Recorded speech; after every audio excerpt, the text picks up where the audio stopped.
Bonjour à tous, nous sommes Méline et Théo et voici une nouvelle émission d'Historia dans laquelle nous décortiquerons l'histoire, ses secrets et ses acteurs.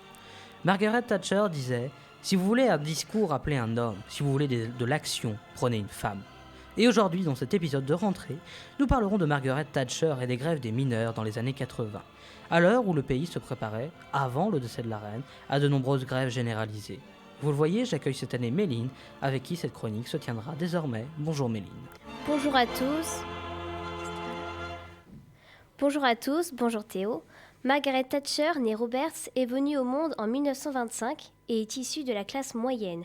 Elle s'implique très tôt en politique au sein du Parti conservateur. En 1950, elle s'est déjà présentée, sans succès, pour être députée et a commencé des études de droit.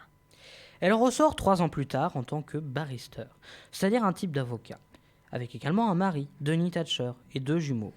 Elle réussira quelques années plus tard à se faire élire à la Chambre des communes, où elle siégera jusqu'en 1992, soit 30 ans plus tard. Elle est députée du Finchley, un milieu plutôt israélite qui, influencé Thatcher, fera qu'elle sera plutôt pro-israélite en opposition avec les autres conservateurs plutôt pro-arabes. Ouverte d'esprit, elle sera l'une des seules conservatrices à promouvoir la légalisation de l'homosexualité et de l'avortement. Secrétaire d'État à l'éducation et aux sciences, elle gravit les échelons envers et contre tous dans une société encore très sexiste. Mais en 1975, les conservateurs perdent et elle devient le chef de l'opposition. Pour elle, cette défaite est due à la mauvaise gestion du précédent gouvernement, mais aussi due à trop nombreuses grèves et aux concessions faites.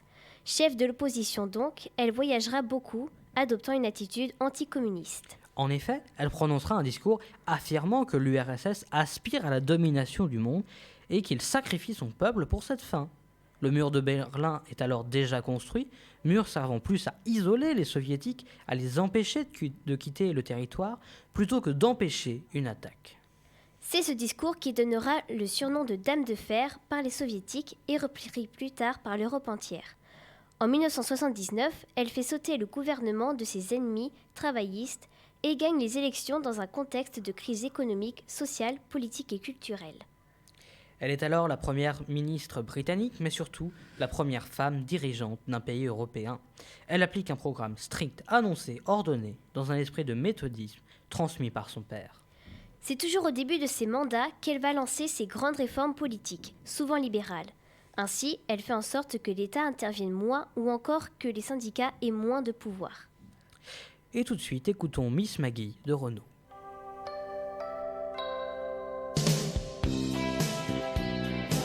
Vous venez d'écouter Miss Maggie de Renaud, chanson qui aurait pu créer un incident diplomatique. En effet, les paroles de la chanson sont un véritable coup de poing envers Madame Thatcher. Dans l'émission Effraction, publiée en 1986, le chanteur dresse la liste des griefs de la fameuse Miss Maggie.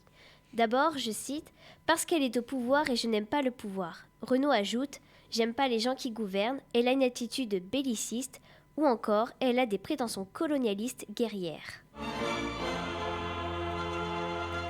Dans sa politique libérale et d'économie, Margaret Thatcher va soutenir la Commission nationale du charbon, afin de fermer 20 mines de charbon déficitaires dans un premier temps, puis d'autres.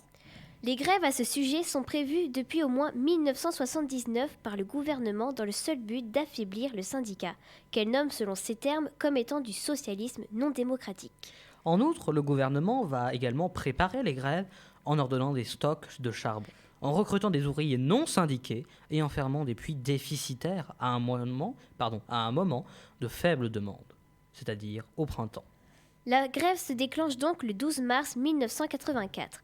Plus de 80 000 mineurs y participent, alors sous la bannière de l'Union nationale des mineurs, le syndicat le plus puissant d'Europe. Sans compter que la grève a été considérée comme illégale, car les chefs du syndicat ont fait appel à la grève sans demander un vote des syndiqués, pour cause, ils savaient qu'ils n'obtiendraient pas leur accord pour déclencher une grève. Parmi les nombreux affrontements qui ont eu lieu entre les grévistes et la police, les plus importants combats se sont déroulés à Oakgrove, dans le secteur métropolitain de Rotherham. Des milliers de mineurs et de policiers ont participé à ces combats, impliquant à la fin plus d'une centaine de blessés. À noter que le syndicat de l'UNM a été aidé par d'autres syndicats, alors que le parti travailliste essaye de ne pas perdre la face et se détache de l'extrémiste de Scargill, le meneur principal de la grève. Le 3 mars 1985 fut votée la fin de la grève qui se termina sans que les mineurs n'aient rien pu obtenir, à cause de leur perte financière trop importante, car faire grève implique de ne pas recevoir de salaire. La fin de cette longue grève fut un succès symbolique pour le gouvernement de Margaret Thatcher, qui, fidèle à sa ligne, n'a rien cédé. Cet épisode inspira plus tard plusieurs réalisateurs, notamment dans le film Billy et Elliot de Stephen Daldry, ou encore Les Virtuoses de Mark Herman.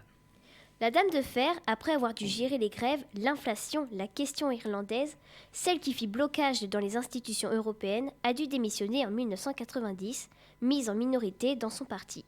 Elle mourra en avril 2013 à l'âge de 87 ans. Eh bien, merci de nous avoir écoutés. Vous nous retrouverez dès la semaine prochaine pour découvrir une nouvelle période et de nouveaux acteurs de l'histoire. Et comme Margaret Thatcher le disait également, les Russes sont déterminés à dominer le monde.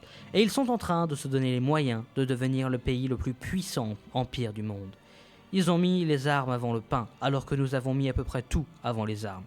Citation d'ailleurs toujours d'actualité. Allez, on vous laisse revenir tranquillement sur la bonne ligne temporelle. À très bientôt.